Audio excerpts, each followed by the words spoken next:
Você sabe o que é transtorno do déficit de atenção e hiperatividade, ou TDAH? Esse é o tema do nosso programa e a gente está aqui no estúdio com Paulo Matos, médico psiquiatra, professor associado ao UFRJ e pesquisador do Instituto DOR de Pesquisa e Ensino. Paulo, obrigado pela presença. Obrigado, Silvio. Então, conta pra gente o que é o TDAH. O transtorno do déficit de atenção, apesar de parecer uma coisa nova e mais recente, ele é descrito desde o século XVIII. Existem duas descrições médicas, uma de 1775, outra de 1798, que já falavam dessa alteração. Inicialmente era uma coisa só de crianças, né? Crianças que eram muito agitadas, também eram chamadas de hipercinéticas ou hiperativas, e que também eram muito desatentas. Então, basicamente, o TDAH é isso, é um excesso de inquietude, de agitação e um excesso de desatenção. Porque todo mundo tem um pouco, né? Todo mundo é um pouquinho desatento, é um pouquinho inquieto, mas essas pessoas, elas têm demais, elas têm muito mais do que o resto da população. Por que algumas associações elas são contrárias à ideia de que o TDAH é um transtorno verdadeiro? Olha, todos esses diagnósticos em medicina que não são de categoria, assim, tem ou não tem, por exemplo, o HIV, né, o vírus da imunodeficiência, ou você é soro positivo ou você é soro negativo, né? Câncer, ou você tem ou você não tem, não existe um estágio intermediário, não, tem só um pouquinho, né? Então são categorias diagnósticas, né, positivo ou negativo. Mas muitas doenças, muitos transtornos em medicina, eles não são assim. Por exemplo, a hipertensão arterial. Todo mundo tem pressão. Tem gente que tem mais baixa, tem gente que tem um pouquinho mais alta. E algumas pessoas passam de um limite. E aí você diz, olha, hipertensão arterial. Mas isso é uma abstração, porque todo mundo tem aquilo em algum grau, né? Você passa a chamar de doença e passa a tratar a partir de um certo limite. No transtorno do déficit de atenção e hiperatividade é igual. Todo mundo tem algum daqueles 18 sintomas, né, que compõem o transtorno. É muito raro, quase impossível você encontrar alguém que não tenha nenhum daqueles sintomas. Então, na verdade, você diagnostica e trata quando a pessoa tem muitos daqueles sintomas, né? E sempre que existe um diagnóstico dimensional, existe confusão, né? Sempre existe aquelas teorias conspiratórias que a indústria farmacêutica quer vender mais remédio, né? Recentemente, o nível de LDL, que é um tipo de colesterol, ele foi modificado. Do mesmo modo como o nível, o limite, né, o cutoff da glicemia, do açúcar, também foi modificado há alguns anos atrás. E aí já surgiram teorias conspiratórias de que isso seria para vender mais remédio, para baixar o colesterol, enfim, essas coisas. Então eu acredito que, sendo um diagnóstico que é feito por quantidade de sintomas ou intensidade de sintomas, sempre fica aquela coisa, ué, mas todo mundo tem isso um pouco, né? Por que eu vou tratar? Será que eu não estou medicalizando a infância, né? Não estou tratando pessoas que são normais?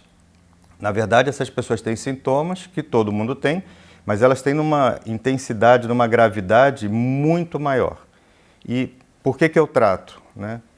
É igual ao tratamento da hipertensão arterial.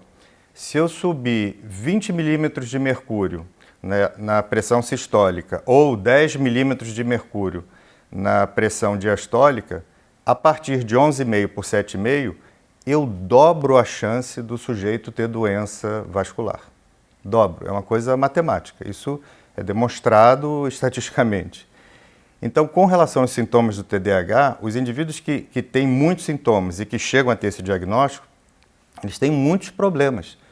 Com relação à criança e adolescência, eles têm muito mais reprovação, eles têm muito mais abandono acadêmico, eles têm muito mais expulsão, eles têm um risco aumentado para fazer uso de drogas ilícitas, né? O que aparece muito no final da adolescência e início da vida adulta. Com relação aos adultos, eles têm muito mais acidentes de carro, eles têm uma taxa de divórcio que é quase 2 vezes maior do que a população em geral. Eles têm muito mais dificuldade de permanecer no emprego durante bastante tempo. Então, enfim, quando você aumenta muito esses sintomas, ocorrem muitos problemas na vida do sujeito. É por isso que a gente diz que isso é um transtorno e que precisa ser medicado. E qual é a prevalência do TDAH? O TDAH inicialmente era descrito só em crianças e adolescentes. E no final da década de 80 é que se oficialmente reconheceu que ele poderia persistir na vida adulta. É como a asma, né? A asma é uma doença basicamente infantil, mas algumas pessoas ingressam na vida adulta ainda com asma. Existem adultos com asma. Mas o percentual... Em crianças, ele varia em torno de 4% a 5%, e em adultos isso cai para 2,5%, 3%. Quer dizer, é uma prevalência menor daquela observada na infância e adolescência. Mas, por exemplo, o dobro do que acontece com esquizofrenia, por exemplo. Ah, com certeza. É porque a esquizofrenia, que é o protótipo da doença mental, né, da loucura, né, é uma coisa que chama muita atenção, né, e o sujeito é nitidamente diferente. E no caso do TDAH, como alguns outros transtornos também em psiquiatria, o indivíduo não é louco, né, não é nitidamente diferente, ele é muito parecido com você e com os outros. Mas apesar disso, os transtornos têm uma consequência muito ruim para a qualidade de vida dele. E as causas? Quer dizer, está associado ao neurodesenvolvimento? Quais são as causas do TDAH? Embora não haja assim, uma causa específica, né, nós sabemos que há várias causas que contribuem para isso. Em primeiro lugar, existe uma participação genética muito grande, né? O índice de herdabilidade, que é o quanto a doença pode ser herdada, que varia de 0% a 100%, no caso do TDAH, em torno de 75%, 76%, ou seja, há uma contribuição genética muito significativa. Existem outras variáveis que também estão associadas ao aparecimento do transtorno, mas ele é principalmente um transtorno de forte influência genética e que repercute no desenvolvimento cerebral. Existem alguns estudos que acompanharam crianças com e sem TDAH e observaram como era feito, como ocorria o processo de poda, né, o pruning cerebral, que é um processo normal em que você vai podando, que nem você poda o arbusto no jardim, né, você vai podando partes do córtex, né, e esse processo ele ocorre de modo anormal nessas crianças e adolescentes. Quer dizer, esse processo da poda, que é geneticamente determinado, ele não ocorre como ocorre nas crianças sem TDAH.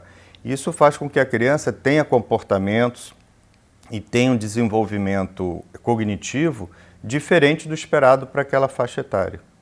Em relação ao tratamento, quais são os benefícios reais e os riscos para os pacientes de um tratamento para TDAH? Em primeiro lugar, esse diagnóstico tem que ser muito bem feito, né? E deve ser feito por um especialista, né? Houve uma certa vulgarização assim, dos diagnósticos em psiquiatria e algumas pessoas realmente acreditam que basta consultar aquela lista de sintomas, né? Para dizer, esse diagnóstico você tem, você não tem.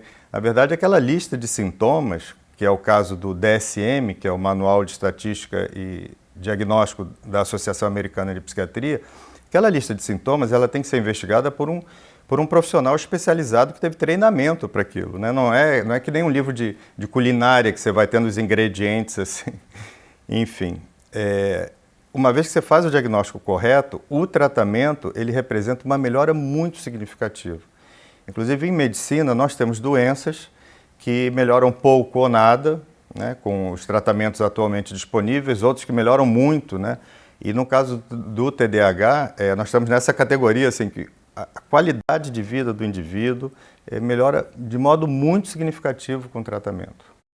E tem algum risco associado ao tratamento? É interessante isso, porque se você consultar a internet e algumas fontes que, em geral, não são científicas, né, há um risco enorme, um medo da medicação, do tratamento farmacológico do TDAH. E, na verdade, não é o que a literatura científica mostra. Todos os estudos de revisão e meta-análise mostram que é uma medicação extremamente segura, que não se associa a riscos cardiovasculares e outros, mas apesar disso, existe toda uma fantasia em torno do tratamento que eu acho que está relacionada a essa fantasia do diagnóstico do TDAH. E você, quer dizer, além de médico, psiquiatra, você é pesquisador, né? Uhum. E a gente tem como tradição aqui no programa perguntar para o entrevistado o que faz ele dizer uau na vida dele. Você teria alguma passagem, alguma situação, algum resultado experimental que tenha feito em você a vontade de expressar uau? Olha, acho que foi a primeira vez quando eu vi um outro colega, um outro pesquisador, uma pessoa que inclusive eu não conhecia antes e que eu respeitava, admirava muito, fazer alusão a um trabalho seu, algo que você escreveu, algo que você disse, às vezes até uma coisa que você nem tinha dado tanto valor assim, e numa apresentação num congresso, aquilo é referido, né? você é mencionado. Aquilo dá um certo uau em você, sim. Legal. Está chegando no final aqui do programa. Você tem um recado para dar para o internauta em relação à sua opção profissional, à sua carreira, ao fato de pesquisar o TDAH, ou a uma pessoa que tenha interesse ou que tenha necessidade de saber um pouco mais sobre a doença, sobre o transtorno? Olha, se você tem dúvidas sobre ter ou não, se alguma pessoa próxima a você ou parente tem ou não, eu acho que o ideal é procurar se informar mais, ler mais coisas na internet. Existem associações de portadores e familiares de TDAH e consultar um especialista para esse diagnóstico.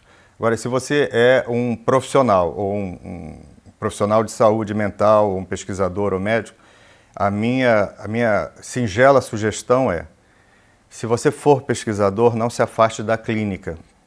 E se você for fazer clínica, não se afaste de ciência básica. A pior coisa que pode acontecer é aquele pesquisador que nunca viu um paciente na vida, né? E também aquele clínico que não lê nada sobre pesquisa, não sabe o que está acontecendo e como as coisas estão evoluindo. Não é mais possível essa dicotomia entre a clínica e a pesquisa. Essas coisas têm que andar de mãos dadas o tempo todo. Legal, Paulo, muitíssimo obrigado. Foi uma aula aqui pra gente. Te agradeço muito. Gente, é isso. Obrigado. Até a próxima.